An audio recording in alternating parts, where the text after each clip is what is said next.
which material you found most interesting.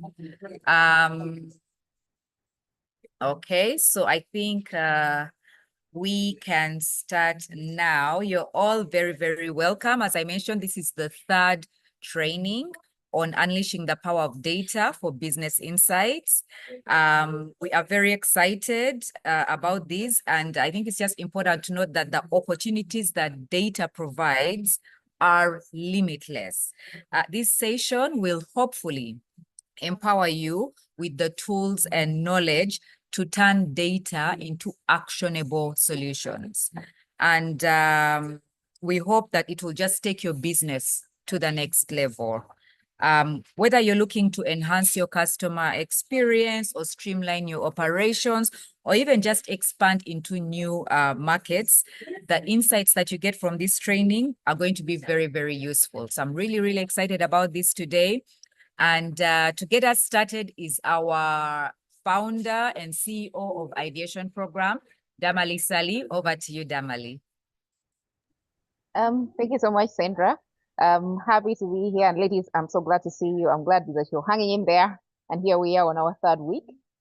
Christine Mwogeza, thank you for your comment, which is saying that you really liked that the video around the butchery. So I can see at least you've used some of our content. But as usual, we're going to start off with looking at how we performed last week.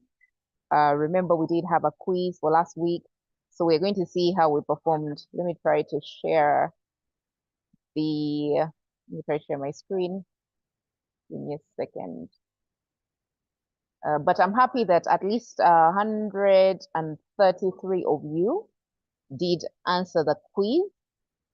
Though it just means that at least 7 of you missed out on the quiz. Sandra, can you see it? Has it come Yes, through? it has come on now. Excellent. So we are going to get the findings from the quiz that we did last time. And the idea is to show you your performance and hopefully also to encourage you to do more work, see how you're performing. Next week, maybe you're going to all do better as a group because we have the group average. We have your individual scores, but we won't show them at the moment. We'll just consolidate them towards the end. So last week's quiz, which was mostly looking at ChatGPT and its potential application in business development. Like I said, 133 of you submitted the quiz in time. If you recall, the week before it was 140 of you. So 7 of you missed out on this, which is unfortunate. But anyway, here we go in the performance. So the first question was around understanding ChatGPT's role in brand identity development.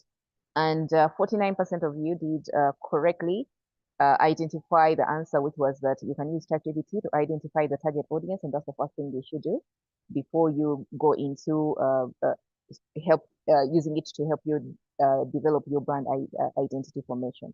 So out of say 100% now, 51% of you at least did get this answer wrong, and it was the first question. But let's see our performance for the next question. On question number 2, which was how do you feel is ChatGPT's contribution to brand voice development? So I was happy to note 77% of you correctly identified that ChatGPT can use for its ability to suggest different tones and styles of writing. So 77% of you were correct, picked the correct answer, and that's fantastic. It's better than the first, where we got 49%. On the question number 3, which was ChatGPT's capacity in content creation. Again, 73% of you correctly said that you can use ChatGPT to write blog posts that are aligned with your brand voice and its values. So that was the correct answer, and 73% of you did get that answer correct. Question number 4, it was how you can use ChatGPT to name or to come up with names regarding your brand and brainstorm.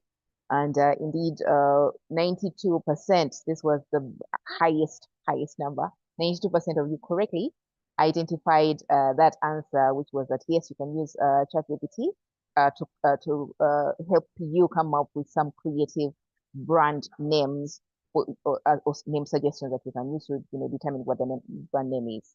So 92% of you, that was huge, got that number that answer correct. I'm really, really happy about that. Question number 5 was, how can you use ChatGPT in brand mission and statement?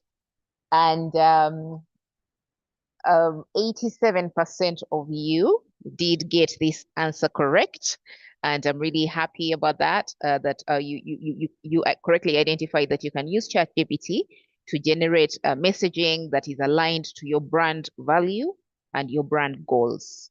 So that was also a high number of you that passed.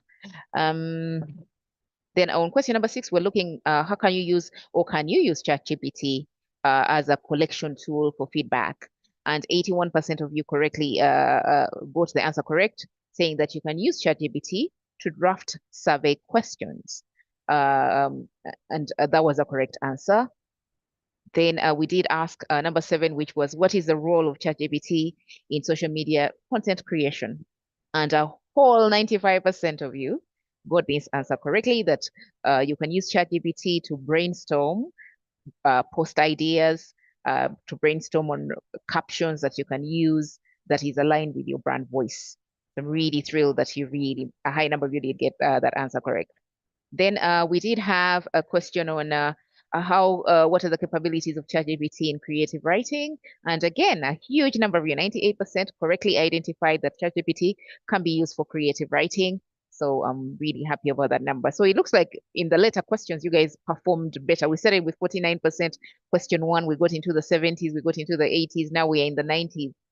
Oh, question 9, or maybe I spoke too quickly, but question 9, we asked about what is ChatGPT's role in customer service, and 65% of you correctly identified that you can use ChatGPT to assist, to give support to human agents. Now, this question, I'll break it down. So assisting human customer support agents was the most correct answer. But it's true, you can also use it to analyze customer data. You can also use it to generate product description. So those two answers were slightly correct, but the most correct answer was the first one, which is to assist human customer support agents. I can see that 5 of you said that you can use it to replace human customer support agents to some extent, but not entirely, because you still need someone who is, reviewing what it's doing, who is telling it what to do. So you still need a certain component of human beings, but maybe to a lesser extent. Then question 10, which is the last question, we did ask about what did you feel ChatGPT's capability to integrate with other tools and platforms? And 89% of you say that it is in fact very compatible and can easily integrate, and that was indeed the correct answer. So in summary, these quiz results, and I'm happy we're in the 3rd week, and they're showing that you guys have are demonstrating a sound understanding of ChatGPT's potential application in crafting your brand identity. And your average pass mark, the entire group pass mark this week is 80%. Last week it was 85%. So we've gone down 5 points, but still, I mean, in the 80s, that's still a distinction, I think. So we are really happy that you took part in this, and that you really engaged in this aspect. I wanted also to find out how many of you have used the lessons last week around using ChatGPT to craft your brand identity.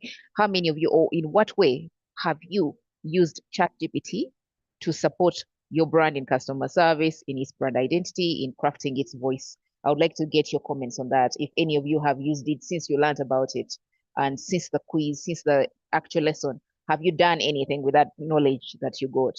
And if you have, tell us in what ways that you have. Sandra, over to you if there were any questions. Thank you very much, Damali. I got some comments saying the volume was low, but we did improve that. I hope you've been able to hear Damali very clearly. Looking at the chat, the question we asked at the beginning is which reading material was most interesting? And we've got 2 responses so far. So one is from Christine Mogeza. She says the video of how the butchery made use of data to track traffic people that pass by their shop, also the weather information they used to help in their supply and stocking, made me think. I think that's very interesting. And then we also have another response from Nadia. Nadia said, I love that we have both video and written format, since reading requires time, and I always read after I have viewed the video links. In regard to last week's work, I was able to test out the different capabilities of ChatGPT, and I was able to produce my first script into video. Wow. And we'll be sharing within the WhatsApp group before the week ends. Fantastic. It's really, really motivating and inspiring to see these positive responses. So those are the two responses we have for now. But ladies, please keep sharing on the chat.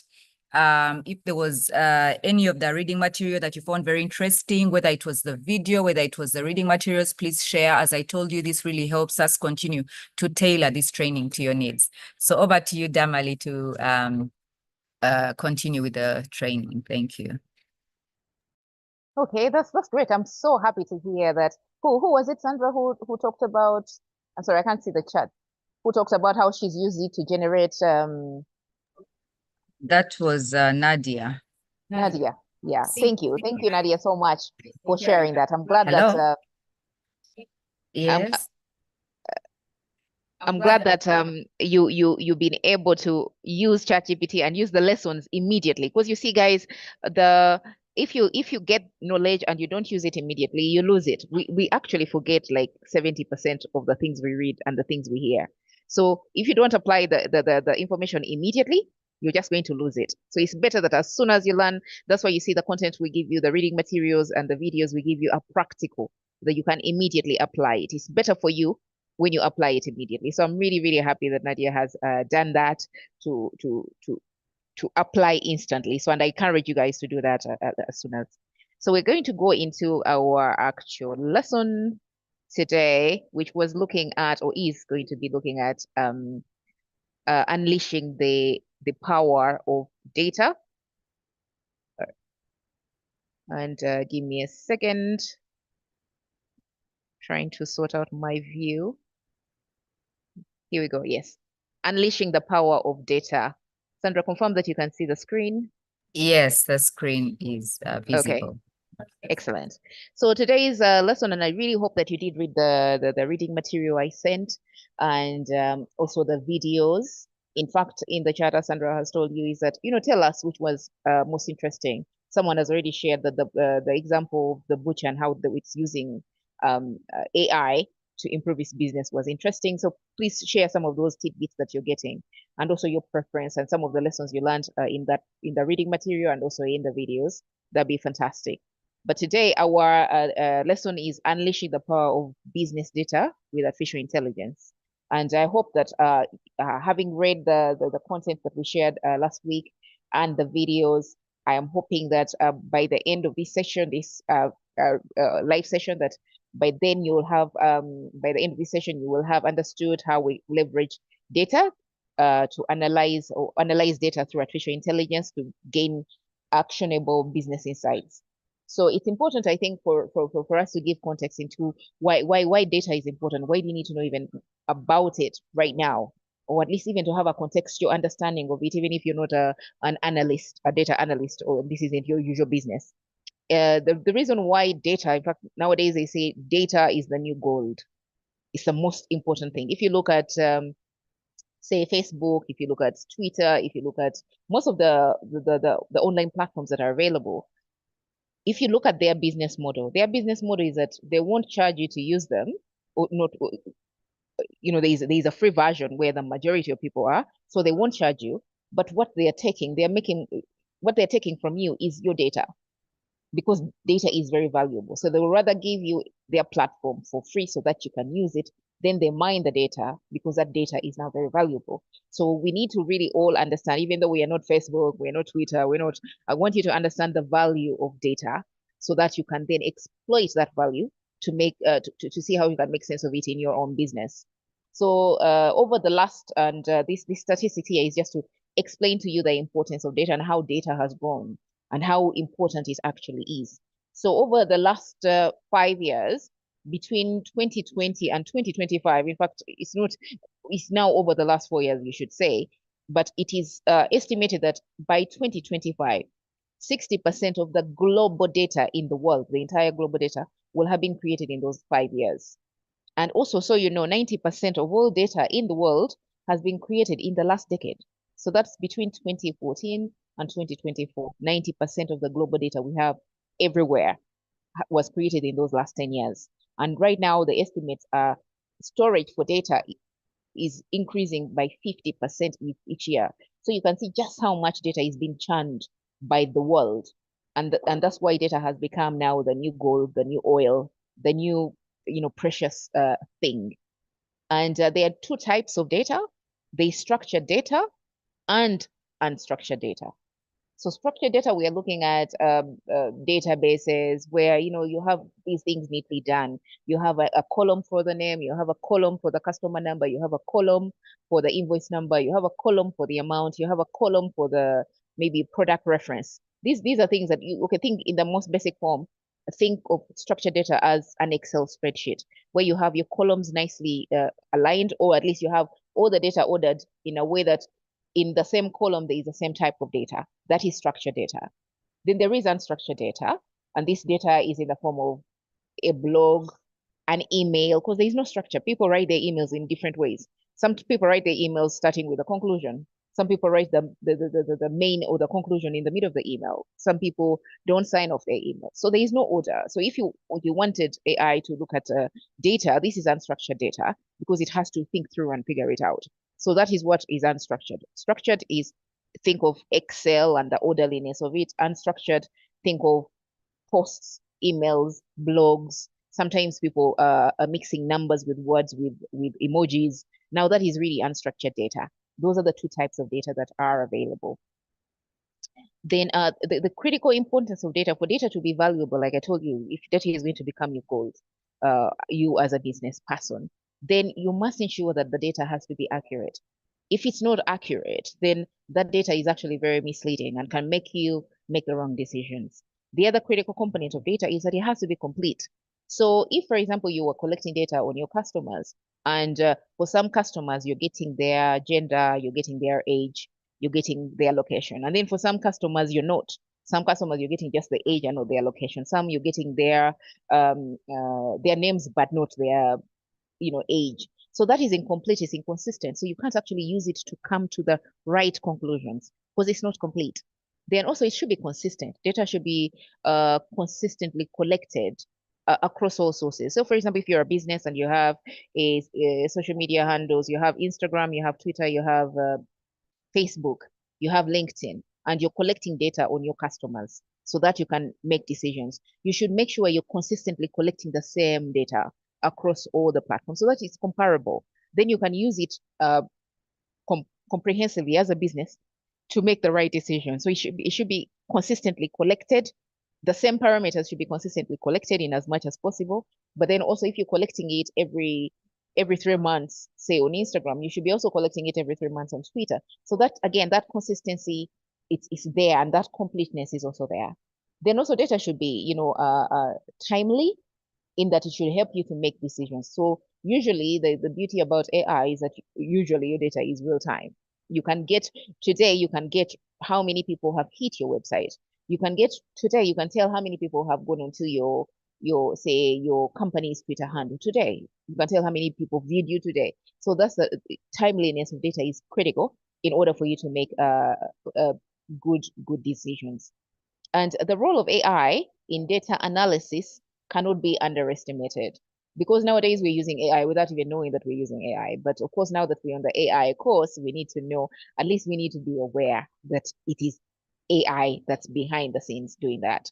So AI enables us to get data or analyze data in a very, very speedy fashion. For example, it can analyze massive amounts of data very quickly in seconds. Like I said, if you go on your Facebook handle, you can instantly get this stuff instantly, and it's real time. If you go there at 3 p.m. today, it will be as at 3 p.m. If you go there at 2, it will be as at 2 p.m. So there is that capability to quickly collect data in a very timely manner. Then also artificial intelligence enables us to be able to identify trends and patterns. I'm sure all of you who have been on these platforms and you collected or looked at your matrix, the statistics, you can see that it actually gives you a trend. It shows you that uh, I usually go on my LinkedIn. I use LinkedIn quite a lot. It takes most of my time.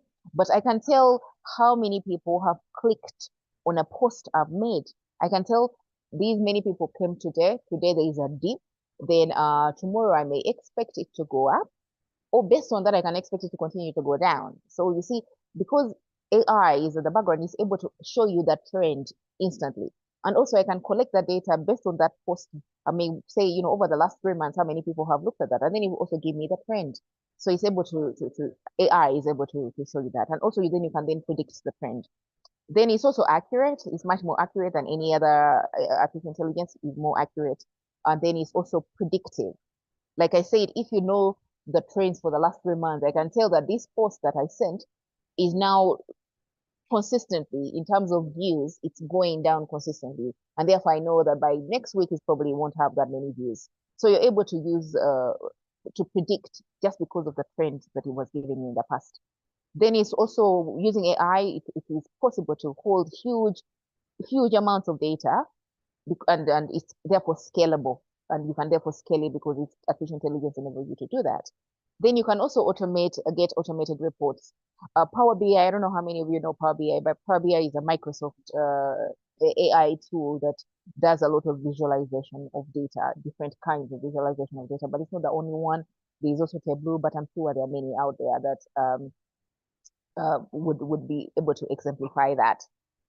Then also let me scroll down. In fact, on that slide, I would like to know if some of you could put in the chat, for example, how many of you know of other, say, give me examples of where you feel like AI has helped in the predictability of data, which has helped you to make decisions of business, where you feel AI has helped you to have more accurate data and has helped you in your business. Just give me examples if you have them. That'll be good to know as well. Then there are several strategies that you can use to implement AI strategies to implement this data, at least to help you to drive your business using data, right? So, and these strategies include, you need to identify your business objective first and foremost. That's important, because if you don't know the reason why you're collecting the data, then you're not going to be collecting the correct data. So you need to determine what are your objectives. Now, if I look, say, at the ideation corner, my objective could be that I want to help, because the ideation corner is an impact fund that is looking to support young innovative Ugandans. So that's number one mission, number one objective. But then support them in how. So I may want to collect data because of that mission. I may want to collect data on what are their biggest needs. So you see how the mission of the business has helped me identify the kind of data that I should be collecting. The mission is help young innovative Ugandans. In what way? Now I can collect data from those young innovative Ugandans to find out in what ways do they want to be helped. Now that is you first identifying your business objective and then determining what your company data needs are. So now on then point number two, once it's very clear that now I want to know what their needs are, then I would determine that, okay, from how many should I collect this data from? So that helps you. Then the next step is to collect the data. Then you're trying to figure out, okay, so how will I collect this data? Will I do a survey? How will I find them? Where can I find them? Maybe on social media, maybe through WhatsApp, maybe through friends and families. So now you're trying to figure out in what way can I collect this data correctly. Then you have to use the tools. Now, if I've chosen that I'm going to collect this data through young people in universities who are not yet even out there into business, but want to figure out what their needs are, it means I go to universities, I go to schools. If I'm going to go to universities and school, I have to figure out which tool will I use. Can I use the teachers to help me collect the data? But if I decide that no, I want to actually focus on startups, most of you are now startups, I could say that, you know what, I'm going to put a survey on the Ideation Corner handle, which collects the data. I'm going to also send a WhatsApp link to as many WhatsApp groups I know. I'm going to put the same link on LinkedIn, on Twitter, on Facebook. So do you see how that is now driving me to determine how will I collect the data? Which tool will I collect the data from? Then also it's important that once you've collected the data as a company and it's a continuous process, that you democratize the data. That is critical because some companies collect data and then they're not sharing it across different departments. And yet every department needs to have this information. So there should be cross-departmental collaboration. So for example, if this data is collected, I'm going to keep using the ideation corner. If this data is collected in the ideation corner and I keep it here, and then Sandra doesn't know anything about it, but she's the one who designs programs. So it means that she'll start designing a program to support young innovative entrepreneurs, but she may be designing a program to support them in something that they actually don't need because they told me the things they need are maybe access to finance. From the data is access to finance. They want to know about AI. Then she's designing a program that is going to be teaching them basic IT. And it's because this part of the ideation corner did not share data with the program part of the ideation corner.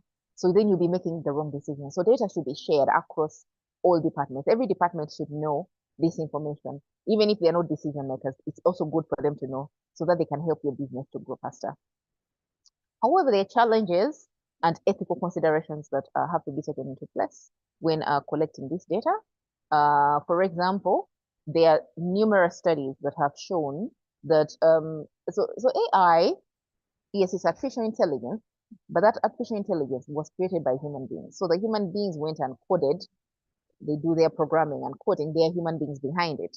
And the way if I'm said to code, I would code from my Ugandan context. I would teach the machine the perspective of me as Damali Sali, the Ugandan, the African. It will be from my African perspective. And then someone, say in China or India or Brazil, is using a tool that I designed that has a Ugandan, African, East African perspective. So there is biases in algorithms. That must be understood very clearly. The people who created the algorithm embedded themselves because it was their perspective that then they taught the machine to start working on. Of course, if, over time it learns, but still that initial coding matters. So there are biases. So if you look at, there was a Harvard study that showed someone went into a whole PhD to do it, where it was showing racial bias of these algorithms. Say, for example, if I'm on this video with someone who is Caucasian and we live stream this video or we put it on YouTube, the face that would show, even though I've been presenting to you for say 45 minutes and a Caucasian is presenting to you saying like 10 minutes, that face of the Caucasian is more likely to show up than my face. So there are biases. Also, if you go into say ChatGPT and you want to ask them about a typically Ugandan context of say that is cultural, socio-economic, it's likely that ChatGPT may not be able to brainstorm with you because it doesn't know because we haven't built it. So there are inherent biases within algorithms because algorithms are built by humans, which humans can only use their perspective and their knowledge to build these things. So that has to be taken into consideration at all times. Then also when you collect, there are also ethical considerations on when you're collecting all this data. So for example, if I collect data on all of you ladies' ages, your names, and your phone numbers and stuff, you do not expect Ideation Corner tomorrow to be distributing this information to the wider public. It was given to the Ideation Corner in confidence for a specific purpose. And the purpose was, say, for example, was for you to enroll into this program. So imagine tomorrow if Ideation Corner wakes up and sells all your phone numbers to MTN, and then MTN is bombarding you with what is it called, sales messages. Now that would be Ideation Corner using this data not in an ethical way. So there always have to be ethical considerations as you're collecting data, how you use it, and that has to be taken into consideration. Also, there's some common obstacles to data. For example, we did talk about silos, where one department collects the data, but then they don't share it with another department, which then makes the entire organization not work well. And then also there's some humans who may be in an organization who are resistant to change, who are not ready to adopt these new ways of working, who are not willing to adopt artificial intelligence. I would say that if you have them, just usually it's just people don't know. So you just have to introduce them to the idea in a very simple manner so that they find that it's simple to use and easy to use. But yeah, there's sometimes resistance to change in changing the way things are done. And this is just the way, things are going to be done.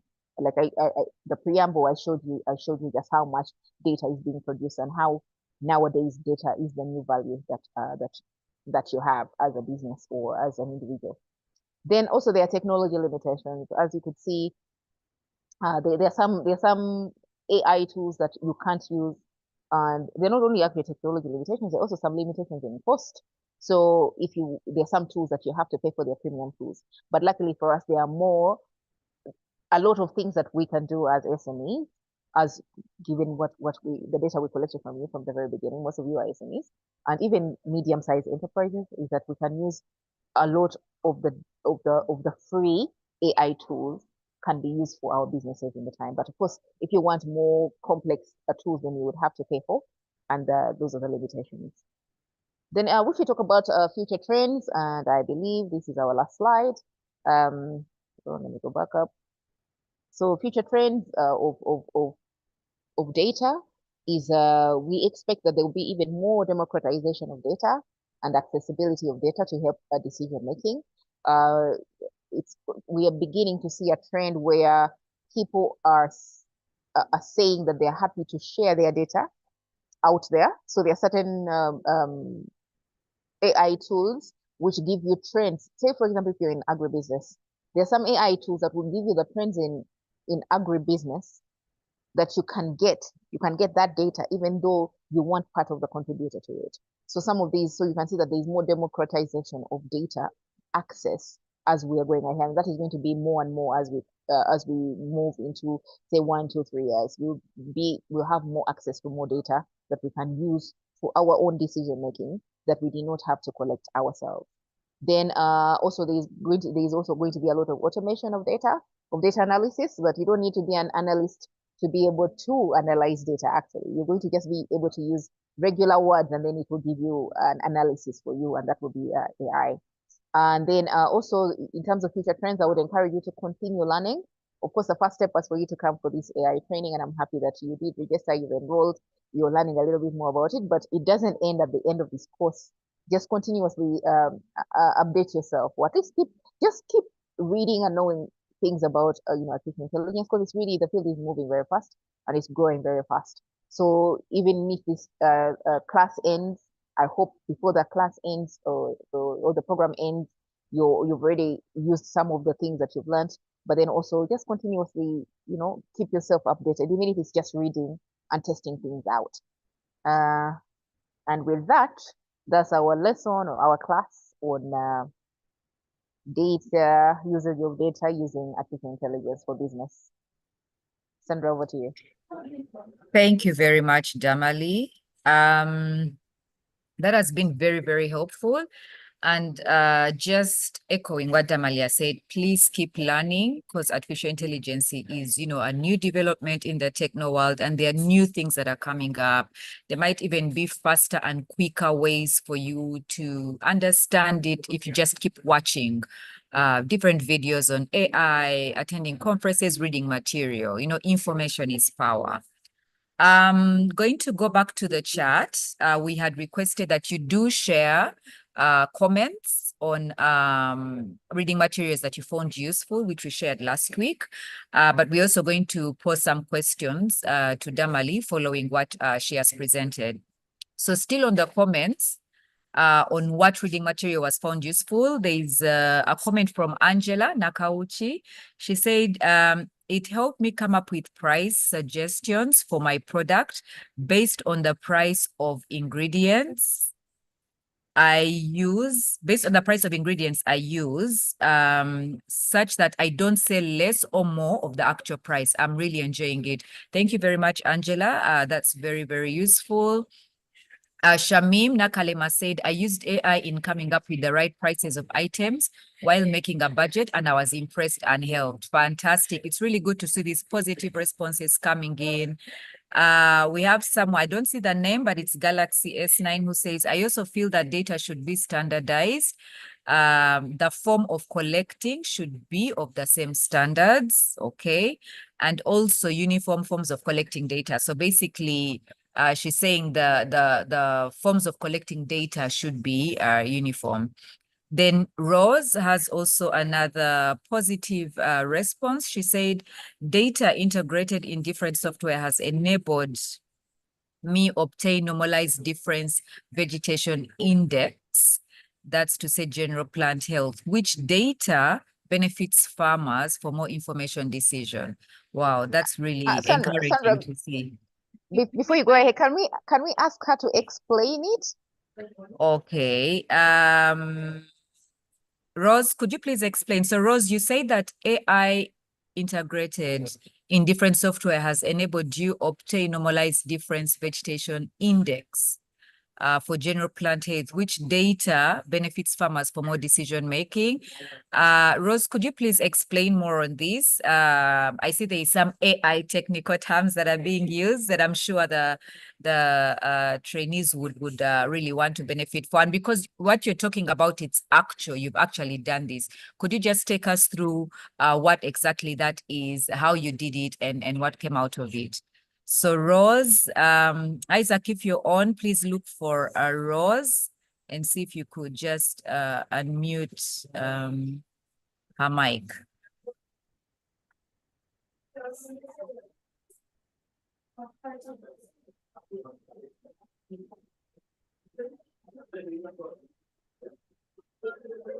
Rose, are you there? I'm also trying to look for Rose. Let's see if I can get Rose. Okay, yes, I've seen Rose. Hello everyone. So, Hi.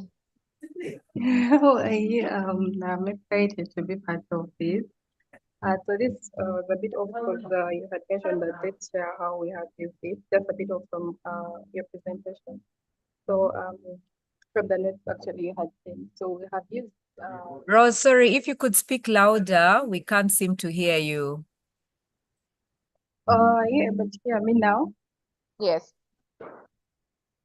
Yeah. So we use to collect area images. I'm a founder of a company that collects area images to collect these images in the farm. We use software that's integrated with AI to process the data, which we later analyze and it gives us deliverables, just like what I mentioned in DPI. So basically, it gives you different hotspots.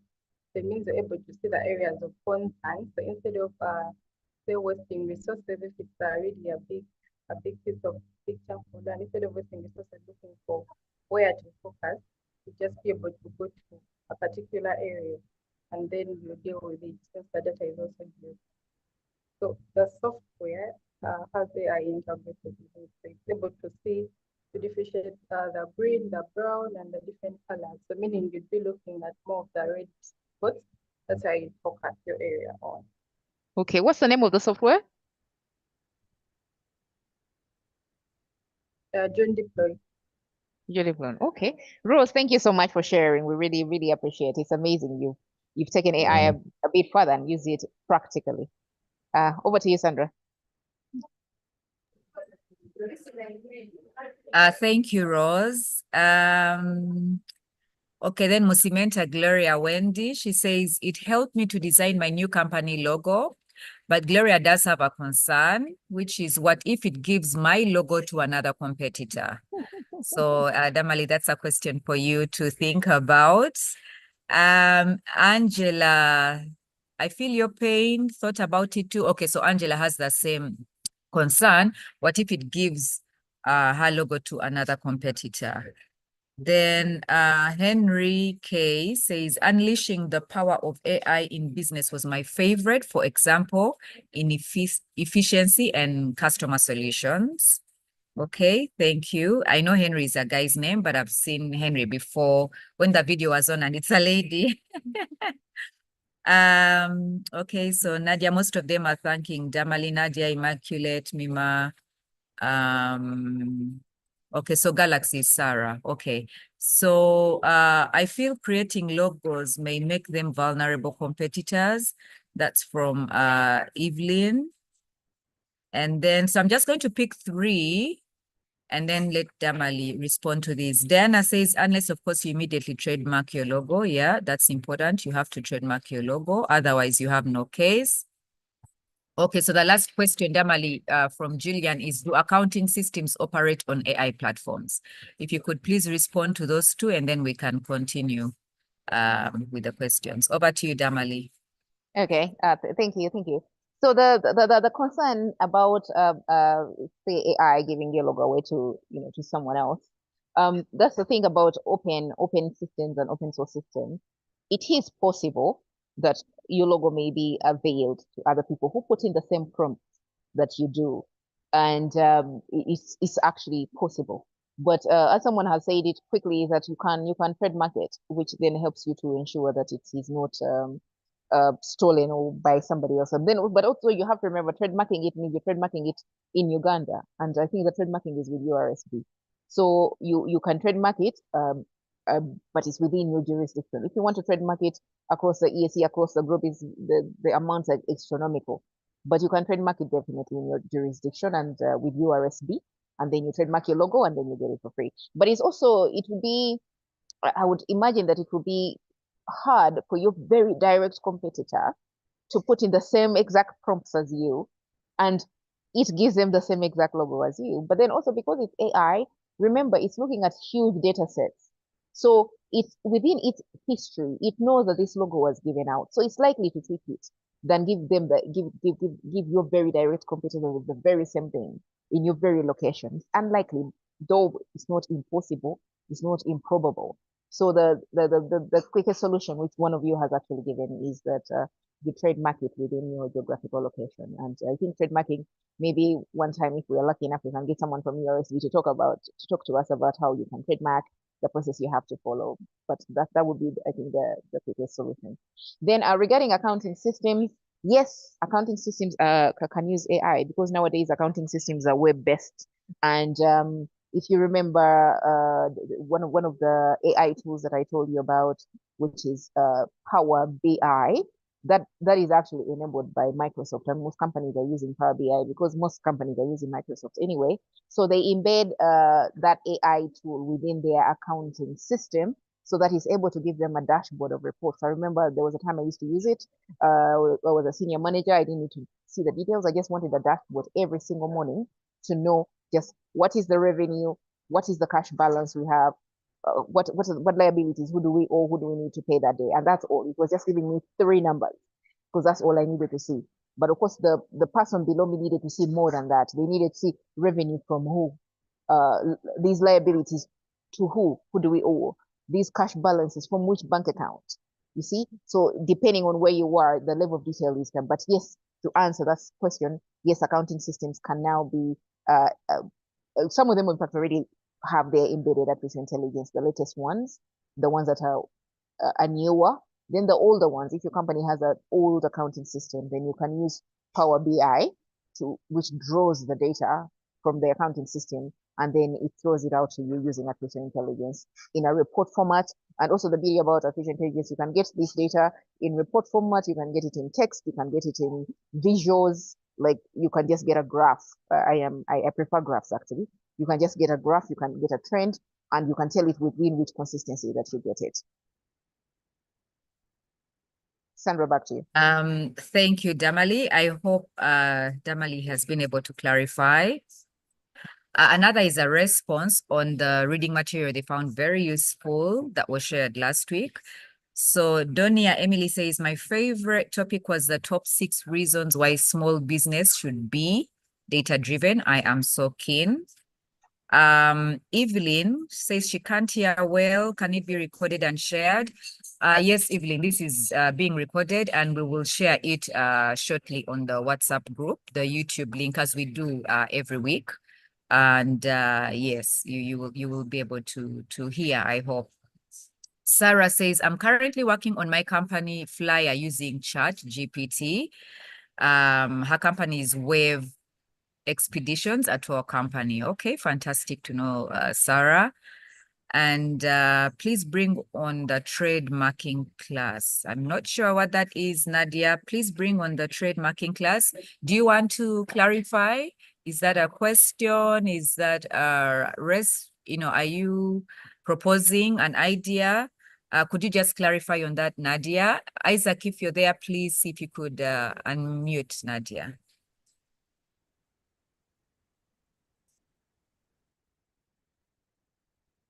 Can I in the meantime maybe answer some of these? And I think I understand Nadia's question. I think Nadia's question was related to, remember when we were talking about you can use ChatGPT to bring up your logo, and then someone asked, but can my logo then be given to someone else? And then another person did write in the chat, and thank you guys, you keep answering your question. Another person wrote in the chat to say that you can trademark your logo, that way your competitor can't steal it. And then I did say that when you trademark, you can trademark, of course, trademarking in Uganda, the trademarking is done by URSB. So if you're going to trademark it, you'd be trademarking it in Uganda. It doesn't mean that someone can't use it in Kenya because you haven't trademarked in Kenya. Of course, you can trademark EAC-wide, Africa-wide, global, but it's expensive. So normally you would trademark in your own country. And then I had said maybe it would be nice for us to go to URSB to talk about trademarking. I mean, yeah, we'll try as Ideation Corner to see if you can get URSB to come and talk to us about trademarking, because it's true. A lot of the stuff that you're getting on ChatGPT, the fonts and stuff, some of these things you have to protect your copyright. There are copyright laws in Uganda that enable you to do that, but you may need to know a little bit more about it. So I think that was Nadia's question. Then I wanted to commend, and unfortunately I'm not getting the names, but to commend the person who read the top 6 reasons that you can use AI. I thought that was a very nice write-up, and it was very short and succinct. So I'm glad that you also found it quite useful. Then I also want to commend Shamim and Nakawuchi, who are using ChatGPT for pricing. So it's interesting. I hadn't thought about using it, but for pricing, exactly. But I'm glad that you're actually using it for pricing. And then the other lady, was it Sarah, who talked about using ChatGPT for her company Flyer, which is a new company. It would be nice to know how many of you are actually using ChatGPT to do your flyers. And is it helpful? Does it give you the right quality? And then what were you doing before? Were you giving this work to someone else and now you're not giving it to someone else? Because there are some guys who develop flyers that I know, and they were getting money to develop the flyers. So are you doing the flyers yourself now that you know how to use ChatGPT? And what is the quality of the flyers? Would you want to continue with doing your own stuff now that you know? Over to you, Sandra. Thank you, Damali. Ladies, we've only got 7 minutes left. So if anyone has any burning questions, any responses, please put on the chat. So I've got something here from Ayerango Evelyn. So she says, I've been rereading my notes right from the first one, and it's actually making things easier for me while I try to personally follow and do illustrations. Kudos, Damali and Sandra. Thank you very much, Evelyn. And I guess as you continue watching these videos, as you continue sharing your experiences, then it begins to, really make a lot of sense. So I keep encouraging you ladies to keep doing that. Justin Nansubuga says, our company profile is all because of AI. It could be costly to be done by someone else. I hold AI so dearly when we can now use it for our flyers, brochures, and more. We are saving. That is a fantastic, fantastic point, because otherwise you would have had to get media, comms, consultant, creator to come and develop your flyers and all that. So I'm glad that you are actually using AI to even come up with your flyers. This is actually very encouraging, Damali. It's like exciting to see that these fantastic women entrepreneurs are actually using the training that has been given to them for their businesses. This is very good to know. If we have any, I don't know, Damali, if you want to comment on that. Yes, I think this was the whole point of this program, was to ensure that we do have a practical training for you to use immediately. And I'm glad that you are actually using it immediately. And those of you who haven't yet used it, please do. As one of you said, that you've gone even back into your original notes to start afresh. And the information, doesn't get old. Knowledge doesn't expire. So please do go back. In case you missed something, just go back. And actually, you can even just redo it now that you know where we're at. Because we are right now we are halfway through the program. But because we have sent you all the info, you can go back and then relearn and then find out, did I watch that entire video? And please, I know, and I do know some of you have said the videos are long sometimes, but when we give you a long video, it's because it really is offering you quite a lot of knowledge in that long video. And the reason why we give it. And then there's some of you who have only looked at the videos where I said must watch, but also the optional watches. If you can please also watch the optional watches, please do. Because I know you do spend time watching a whole movie on YouTube. So why wouldn't you watch a 45-minute video that is teaching you stuff, practical stuff on how to use in your business? So I encourage you to go back into the reading material and then really try to use it as much as possible. Then someone did put a comment that it would be so expensive to say generate your company profile and the flyers if you employ someone else, and therefore use ChatGPT. That's the whole point. ChatGPT is trying to enable you to do a lot of work yourself without you spending money to give it to other experts. Of course, those experts will just now have to find new things to do. But we are women entrepreneurs. Every coin matters. We're trying to save as much money as possible, then build our knowledge base as much as possible. So please, I'm glad that you are using it for those purposes and for those reasons. I think of course, we're coming towards the end of this. I hope you guys prepare for next week's session. I hope that you do, if in case you missed something, I hope that you do rewatch these videos. We have them on YouTube. The links are sent to you, so you can always watch it, always. And then also you can go back into the reading material and use it, and then pick out, by the way, you just need to pick out the things that are applicable to you. And whatever is applicable to you, that's what you use. Whatever is not applicable to you, you don't use. Because now there's some stuff that I told you about today about data, which is just for information purposes. You're not data analysts. You don't have a big data set for you to manage. But it's for you information to know that when I'm using this tool, if I'm using Facebook and everything and all these other tools, there's a huge data set behind it. So if I'm on ChatGPT, there's a huge data set behind it. So that when you're prompting it, at least you're aware where this information is coming from. So some of it is for information purposes. Some of it, you may pick something and apply it immediately, and which I'm really happy about, especially for those of you who are applying it immediately.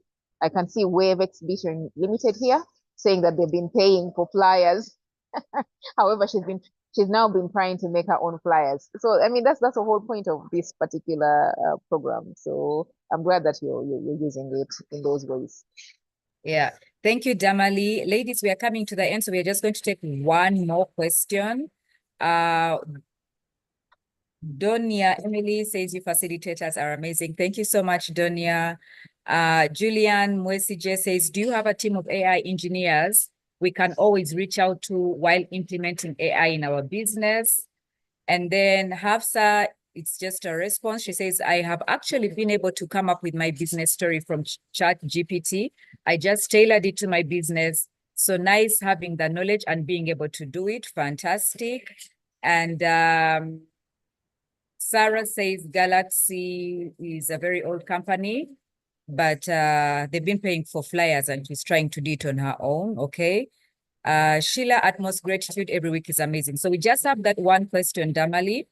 Do you have our team of AI engineers that they can reach out to? That's the last question, then I'll be closing. Okay, no, we actually do not have a team of AI engineers. And but of course we can ask, we can ask and find out if there are people who are willing to offer these services. But I think the most critical point of this training was to ensure that we put the tools in your hands so that you can do it yourself. Because again, trying to get now these engineers is going to be expensive. They're going to charge you. But of course, if you want, you're willing to pay, you're large enough to pay, there are people who are there. You can tell us what your needs are, and then we can ask. And then definitely people will come to us and tell us they can offer that service for you at a fee. But as much as possible, we wanted to put those tools in your hand. But I understand that sometimes you may say, yes, now I've learned about AI. I know what it can do. This is what I want it to do. But I want an expert to be the one to do it for me. At least now you know what service you need. And if you do that, then you can ask.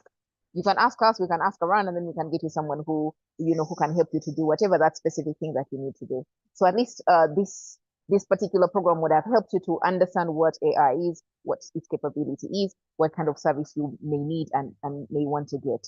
But then as much as possible, you also use the tools that we've given to you to, just to improve yourself. But if you want a specific service, we do not have a team of engineers, but we can ask around for whatever it is that you want and see how we can help you. All right. Thank you, Damali. And thank you so much, ladies. We have come to the end of today's training. And at Ideation Corner, we want to really express our sincere gratitude. I hope the noise is not too loud for your participation and engagement. Throughout this session, Damali has shown us how data can be transformed into actionable solutions. And I hope you leave with just not only the skills, but also the confidence to apply them. Remember, data is not just numbers, it is a tool. And if used effectively, it will you can unlock new opportunities, enhance your decision-making, and also lead to business growth. So we thank you very much. I see there are more comments that have coming. We will read them. Thank you so much. We'll be taking in this feedback, but today has been an amazing session. Thanks to all of you. And thank you, Damali. Bye. Bye.